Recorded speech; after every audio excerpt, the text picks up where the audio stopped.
Précédemment dans Superstream, en venant crier son ras-le-bol après avoir regardé la saison 4 d'Emily in Paris, notre journaliste Katia Imbert est parvenue à convaincre 70% des auditeurs le mois dernier. De son côté, sa collègue Hélène Lille a dû sortir les rames pour défendre la fin de Lost. Et elle s'en est sortie là encore avec brio, puisque 76% d'entre vous sont d'accord avec elle. Alors, après avoir à la surprise générale gagné le jeu de l'appel à un ami lors de l'épisode 3, notre Émilie Nationale a retrouvé sa place de bonne dernière. C'est parti pour l'épisode 5 de Superstream. Enfin, je préfère la pièce, mais j'aime beaucoup. Tu défends les faibles et les opprimés. Voilà. C'est pour sortir les anciens dossiers, Laurent. Mais je sais que toi, tu attends. Je te fais un jingle maison. Superstream. Bonjour à tous, je suis ravie de vous retrouver pour ce 5e épisode de Superstream, le podcast de télé-loisirs consacré au streaming. Il y a du lourd, du très lourd dans ce nouveau numéro. On va bien sûr parler des nouveautés de la rentrée, qu'on a aimé ou pas, mais on va aussi débattre de 2 programmes dont vous avez forcément entendu parler, qui ont ou qui vont faire beaucoup de bruit. Alors pour cela, j'ai besoin de qui ? J'ai besoin bien sûr de mon trio de choc. J'appelle donc Marc Arlin, Juliette Osbrock et Émilie Lopez. Bonjour. Salut. Bonjour à tous les 3. Et on commence tout de suite par les coups de cœur et coups de gueule du mois. Juliette, à toi l'honneur. Tu avais envie, je crois, de mettre un coup de projecteur sur un documentaire important de Netflix qui, pour le coup, n'a pas assez fait parler de lui. Tout à fait. C'est resté assez confidentiel. C'est un documentaire qui est un unitaire et non une série qui s'appelle Will et Harper. Alors Will, c'est Will Ferrell du SNL, à savoir le Saturday Night Live, l'émission très connue américaine. Lui, c'est l'un des comédiens les plus populaires aux États-Unis, même si en France, c'est pas celui qu'on connaît le plus. Harper, c'est Harper Steele, son amie depuis plus de 30 ans et ancienne autrice en chef du SNL. Et en fait, à 60 ans, Harper annonce à Will qu'elle fait sa transition de genre pour devenir la femme qu'elle a toujours été. Alors Will, à ce moment-là, lui propose un road trip à travers les États-Unis, déjà pour redécouvrir leur amitié, mais aussi pour jeter un nouveau regard sur ce pays qu'ils aiment tant, mais qui là prend une toute nouvelle dimension. Alors moi, j'ai adoré parce que déjà, Will, c'est un homme qui a quasiment 60 ans et qui n'avait a priori pas d'autres personnes transgenres dans son entourage, donc il découvre ce que c'est que la transidentité. Et il a une approche qui est hyper candide, il pose énormément de questions, mais avec une spontanéité qui est hyper attachante. Et pour moi, ça ouvre en fait ce documentaire vraiment au grand public. On n'en fait pas quelque chose de très intellectualisé sur qu'est-ce que c'est que la transition de genre. Voilà, là, c'est 2 amis qui se redécouvrent. Et pour ceux justement qui se pose énormément de questions, Harper y répond avec le cœur grand ouvert, sans jamais avoir d'a priori sur les questions parfois maladroites de Will. Donc ça, je trouve que c'est une belle approche qu'on voit assez peu dans les médias.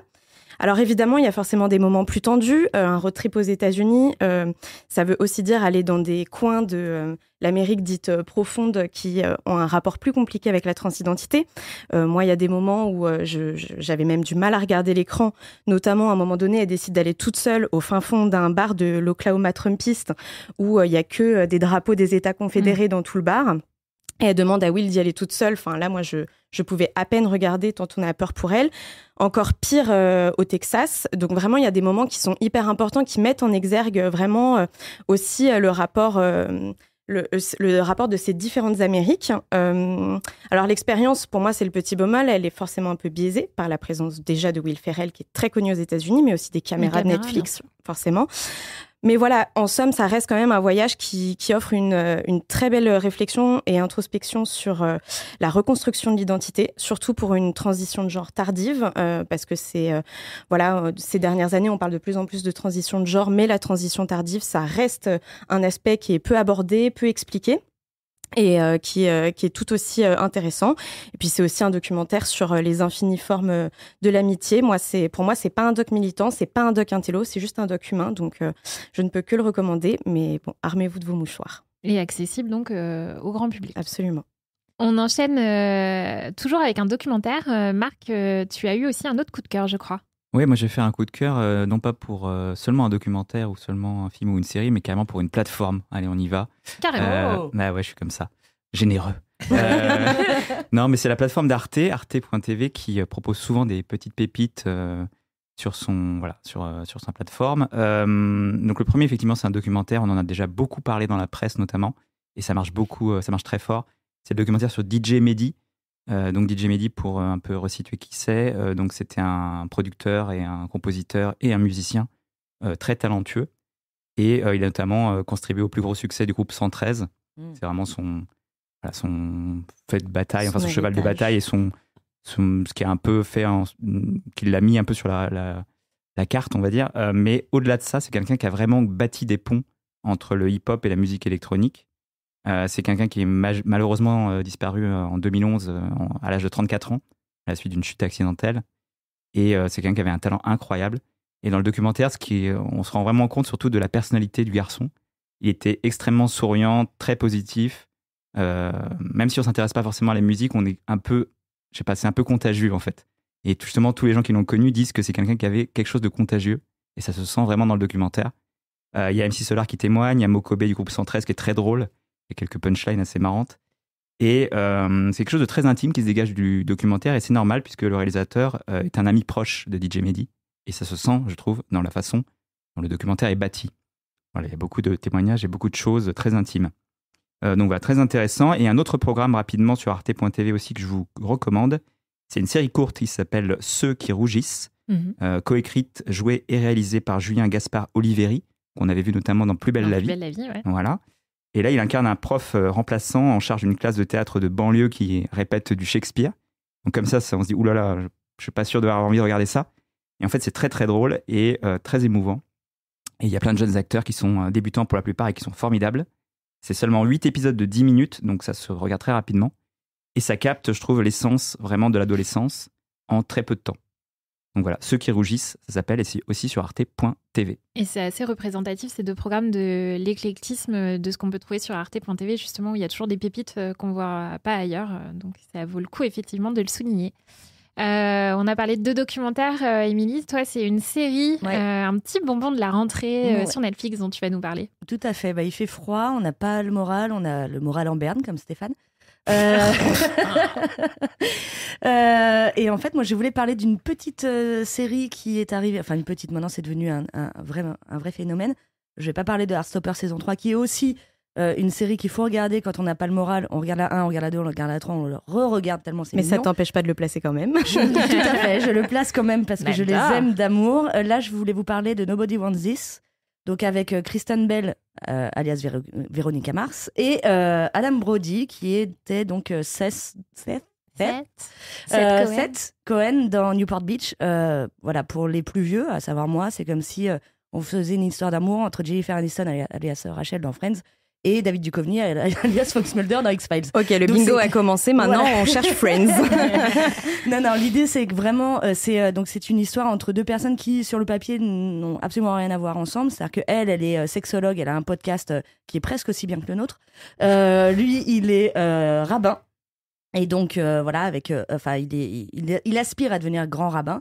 Ils se rencontrent dans une soirée et c'est vrai que sur le papier, on va se dire que c'est cul après loche. Et en fait, pas du tout. C'est extrêmement bien écrit.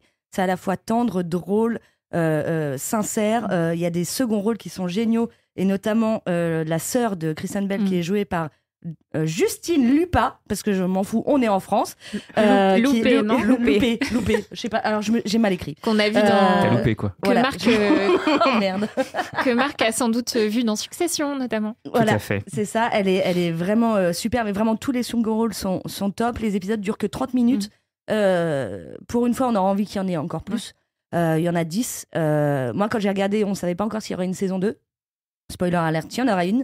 Donc du coup, la fin de la saison 1 m'avait un petit peu agacée. Je me suis dit, c'est quand même un mini coup de gueule, parce que la fin, si jamais il n'y a pas de saison 2, je vais être très énervée. Bon, il y aura une saison 2. Donc finalement, le coup de gueule ne tient plus. Il ne tient plus du tout. Vraiment, regardez ça. Netflix, maniez-vous, sortez-nous la saison 2, s'il vous plaît. Et pour info, je l'ai regardé avec quelqu'un qui m'a dit, non, les trucs qui la proche, non, ça me plaît pas. J'ai dit, écoute, on regarde, les épisodes, ils font qu'une demi-heure. Tu verras si au bout d'un épisode, t'as envie d'arrêter. Bon, on a tout rebouffé en une soirée. J'ai regardé donc 2 fois cette série. Et je vous reconfirme, au bout du 2e visionnage, c'est toujours aussi bien.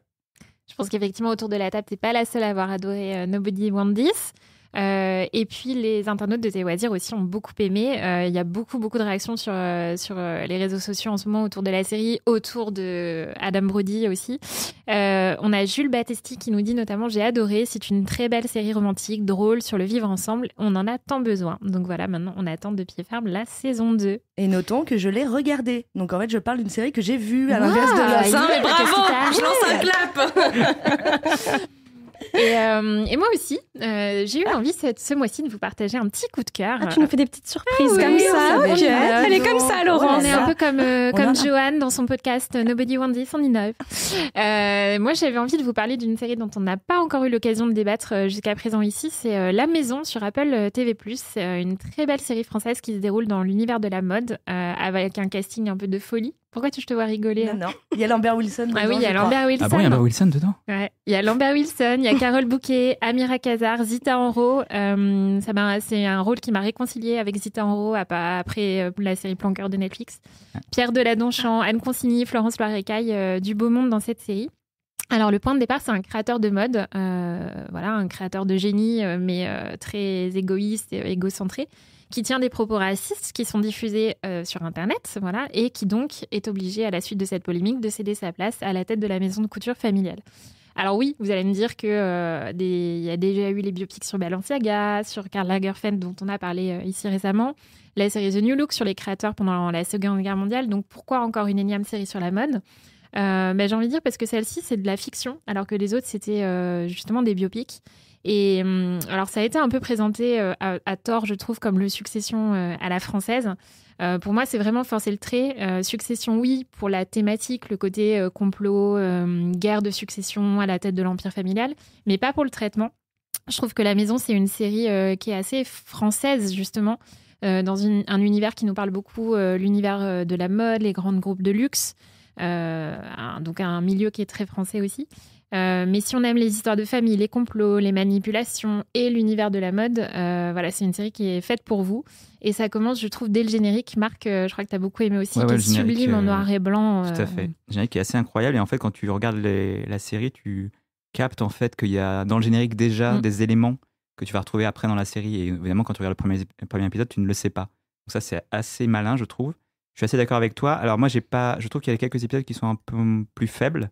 Mais globalement, je trouve que la série est bonne. Et effectivement, comme tu disais, alors il y a quand même parfois vraiment limite des citations de Succession. Hein. Donc vraiment, on sent qu'ils ont adoré, qu'ils veulent quand même être dans l'épisode. Tu parlais de l'épisode de la chasse. Voilà, par exemple, qui effectivement renvoie directement. Et je pense que c'est tout à fait assumé. Il n'y a pas de souci là-dessus. Et effectivement, là, je suis d'accord avec toi, c'est que c'est pas une série pensée spécialement pour l'international. En fait, je trouve que c'est une série, tu as raison, très française dans sa façon d'envisager les personnages et les relations entre les personnages. Mais ça peut aussi plaire à l'international par la vitrine, on va dire. Oui, totalement. Mais pour le reste, effectivement, c'est assez français. Et du coup, c'est assez intéressant. Et je trouve ça plus réussi, en fait, que les autres séries sur la mode, à part Karl Lagerfeld, qui était très, très bien. Je trouve ça beaucoup mieux que Balenciaga et surtout The New Look, qui était vraiment raté. Je trouve que ça a une autre dimension. Et effectivement, il y a de la matière sur le fond et sur la forme. Et puis, avec ce casting quand même assez dingue, ils sont tous très, très bons dans leur rôle. Mais tu disais que c'était fictif, c'est pas du tout adapté de Galliano ? Je pense que le point de départ justement de ce créateur qui tient des propos racistes, qui fait toute une polémique, ça peut faire penser effectivement à l'affaire Galliano. Mais dans l'ensemble, c'est une histoire inventée. Okay. Oui, puisqu'après le personnage de Carole Bouquet, on peut penser à Pétancourt. Oui, mais d'ailleurs, il l'assume, les acteurs le disent.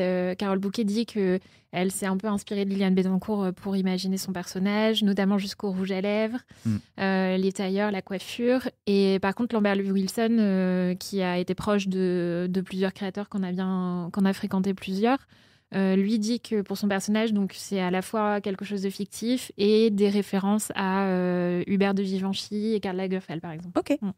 Allez, changement d'ambiance avec le premier parti pris du mois. On va s'intéresser à la saison 2 d'une série Phénomène.